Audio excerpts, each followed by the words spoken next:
I've got to tell you, this is an SOS to every parent, every mom or dad. I am ecstatic to be doing a special series about young men. I've been wanting to do this for quite some time, to start a conversation about the development of boys and teens who more and more experts are saying are at risk. Now, more at risk in terms of crime. We've seen this hit American cities at younger and younger ages, young men committing crimes, violent crimes, even in gangs. But at risk for what is not as easily detected. Things like undiagnosed depression and anxiety that manifest differently in boys than in girls, for higher rates of loneliness and friendlessness with damaging consequences. And then there's the topic of toxic masculinity. It's not a conversation relegated only to the rich and powerful in, say, Hollywood.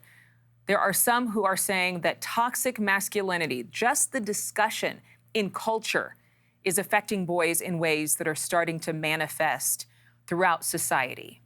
Now, I happen to be a woman and proud of it. And I know that our girls need help. They always will, and invest in those relationships and conversations and topics. But where is the help for our boys? A lot of moms and dads are asking this.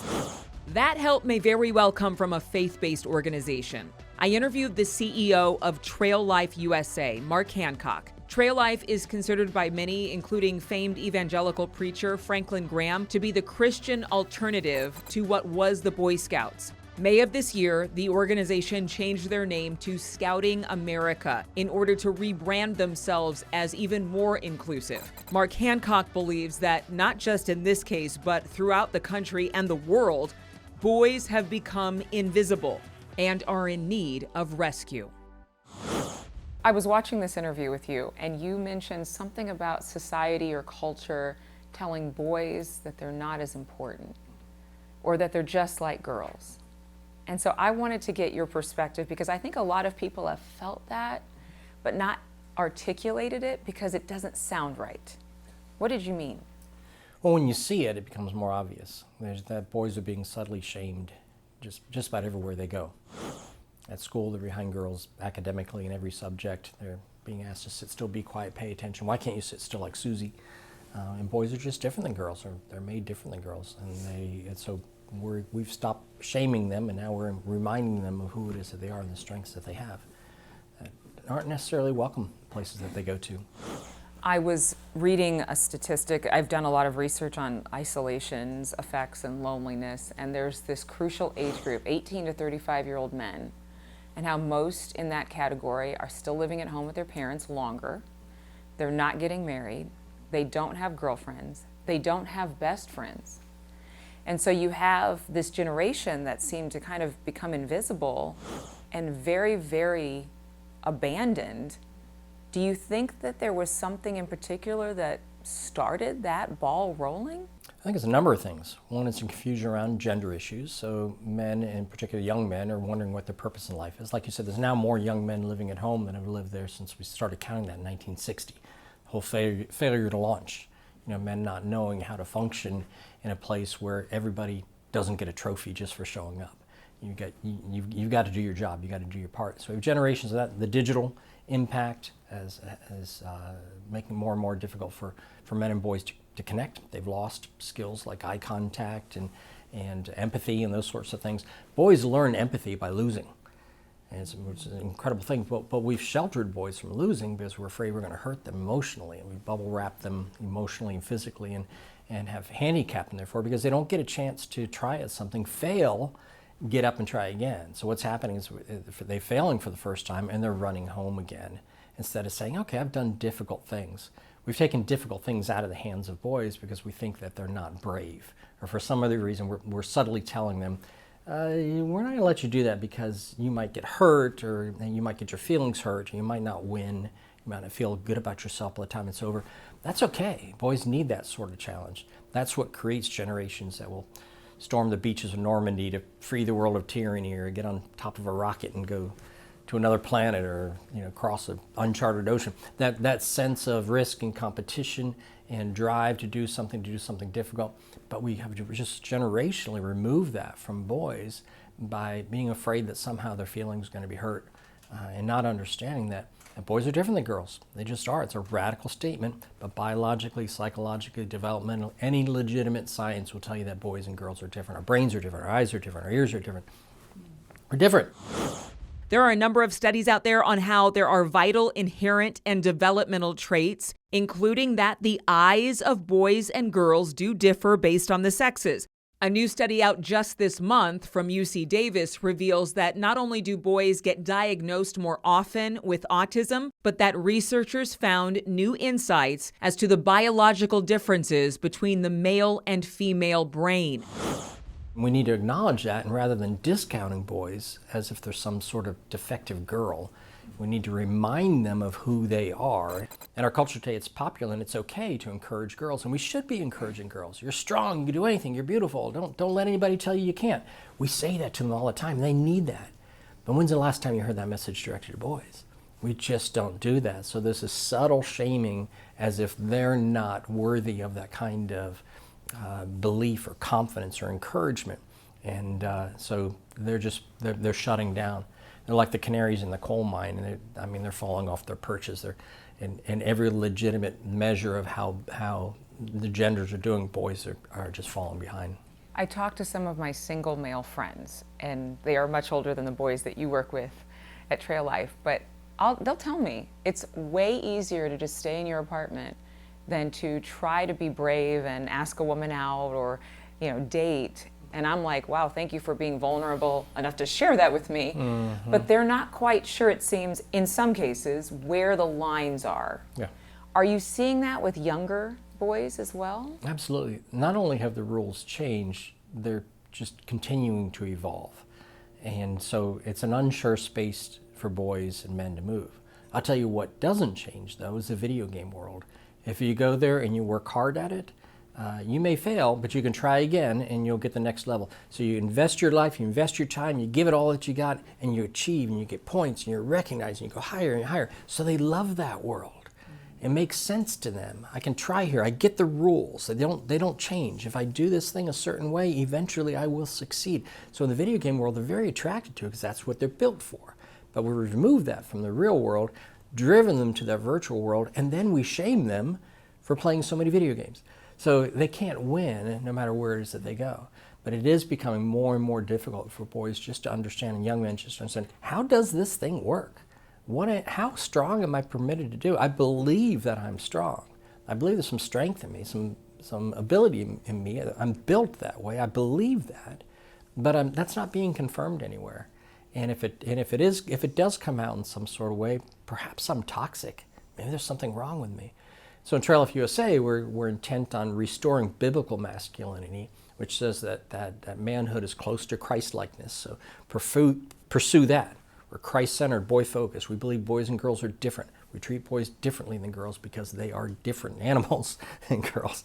And any mother knows that, any by the mother way. knows that. Or any engaged teacher knows, hey, the boys are different than girls. But the subtle shaming that goes on, why can't you sit still like Susie? They're not wired to sit still. Harvard psychologists that will tell us boys need to move in order for the brain to be engaged.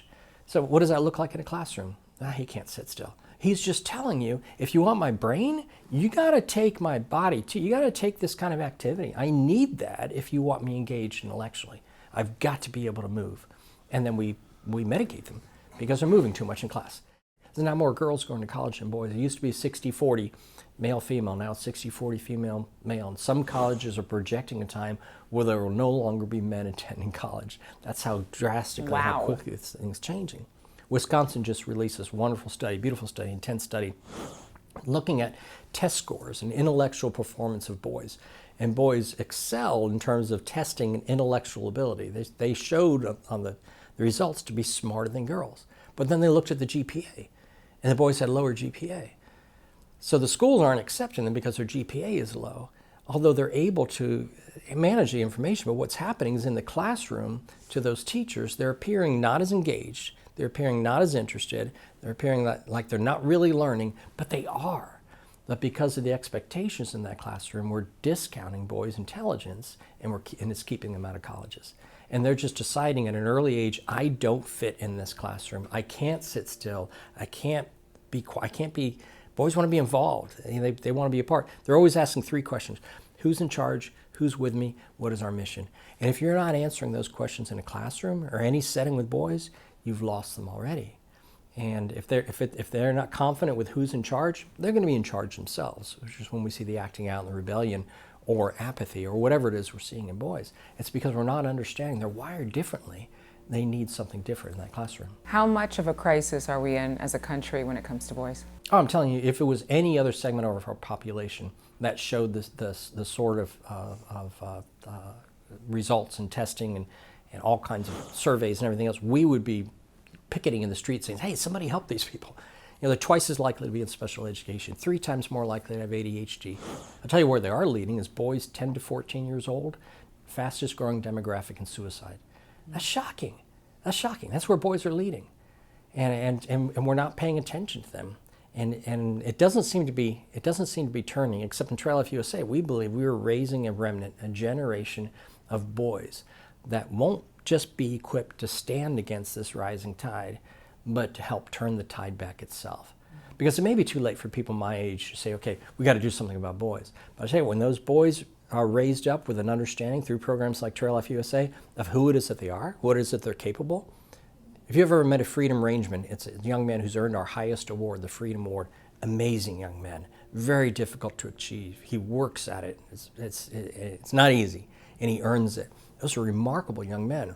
We're raising up a generation of these young men who we think are going to stand for these sorts of values. They're going to stand for their brothers and stand for the younger boys and say, hey, you can do this. You know, 1 in 4 boys now doesn't have a father in the household. 76% of public school teachers are female. 80-something% of Sunday school teachers are female. Girls have these wonderful role models of what a winning, focused woman looks like. That boy in that same household doesn't have that example. He's lacking an example of what does it mean to be a man in America today.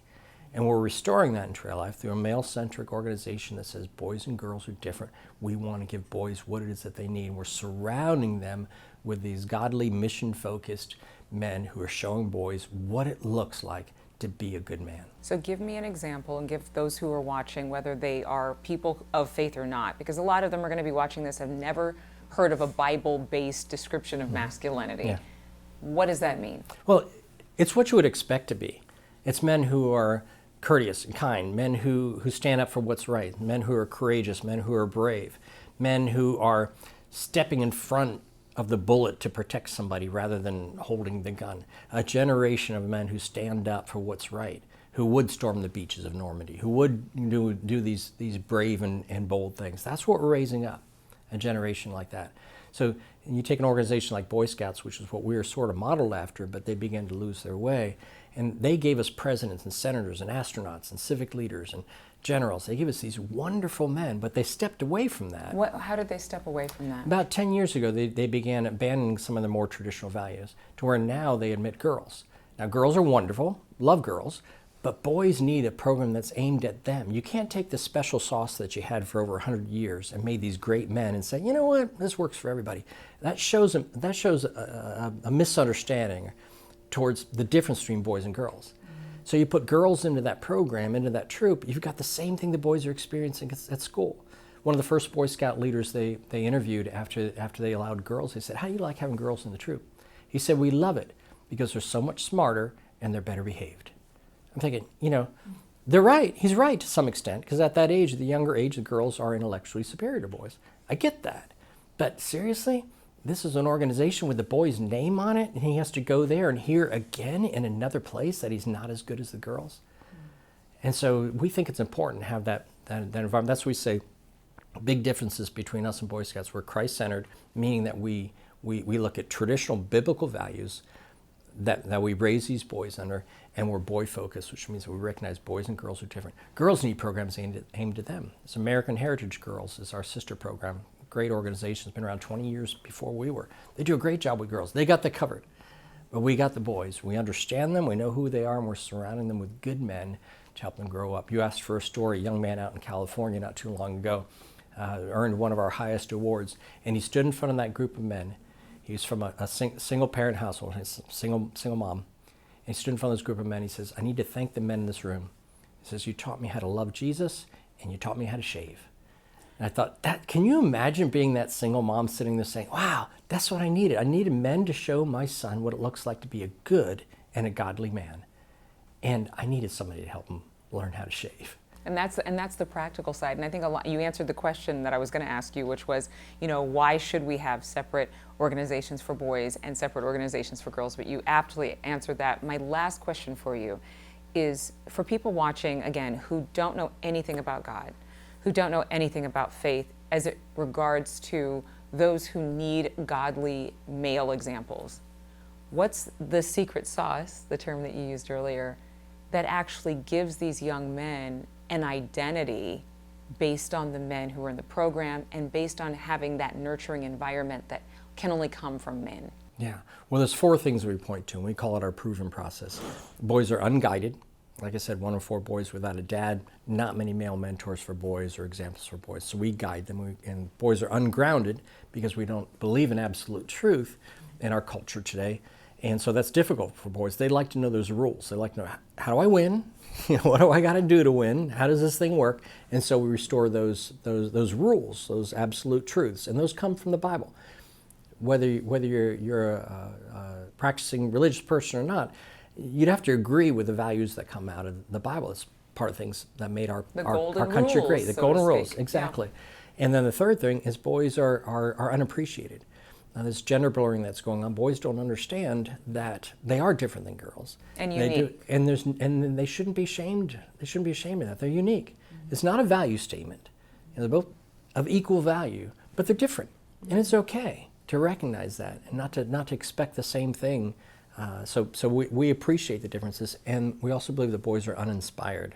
I spoke to that earlier about how we've taken risk and competition out of their lives. That uninspires boys. If everybody gets a trophy, why even try? If we're not keeping score, why am I even on the court? And so we have a robust awards program and opportunities for boys to excel, to earn things. They get something for what it is that they worked for. They understand trying hard at something that they've never done before and perhaps failing, but getting up and trying it again. And that skill alone and that experience of trying and failing is what makes good men great. Most of what it is that I've learned in my life, I learned through failure. I can't imagine what would happen if somebody had stopped me and said, no, you may not succeed in that, so you could get your feelings hurt or it could be really bad. And I was able to go ahead and push through that thing and then go back and try again harder based on the lessons that I learned. We're restoring those lessons for boys, and that's making all the difference. Wow. When I heard Mark speak, it made me sit up and pay more attention. I hope that you had the same feeling. At least we can be inspired to consider how we're raising our sons and what resources are available to young men who might have questions they just haven't asked yet. Thank you so much for watching. All month long, this month of June, we will continue to pursue how young men need more attention, more help, not less, especially after the past few years of isolation. And we hope that we hear from you. I would love to find out if this rang true for you. Did this episode resonate? Have you been thinking this and maybe even been afraid to speak up? You can watch all of our coverage right here. Every single Thursday, 3 p.m. Eastern Time, we'll have new episodes for you. And remember, that's the entire month of June dedicated to boys and young men in need of rescue. Until next time. Thanks so much for watching. Go to joinnn.com to find NewsNation on your television provider. And don't forget to click the red subscribe button below to get more of NewsNation's fact-driven, unbiased coverage.